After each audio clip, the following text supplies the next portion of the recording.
आप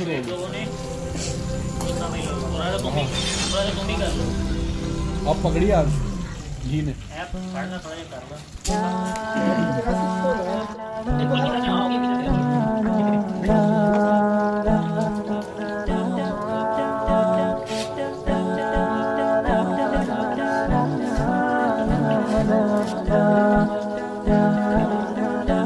अस्सलाम वालेकुम दोस्तों, सब सर्दी का मौसम और गर्मा गर्म बारबेक्यू ये सबूत है दोस्तों की गर्मजोशी का।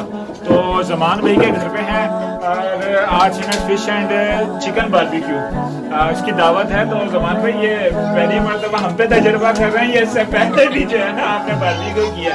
चिकन बारबेक्यू पहले भी करता रहा हूँ, अलबत्ता फिश का ये पहली बार तजर्बा था जो कि आप पे और खुद पे मुश्तरका किया। वैसे ना मेरा ख्याल है जिसने आज फिश बारबेक्यू बनाया है उसने वाकई पहली दफा बनाया है, उससे भी उन्होंने तो लाइफ में पहली दफा किया है ना वो तो।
खाली ट्रे अगर हो तो दे दो।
Yeah.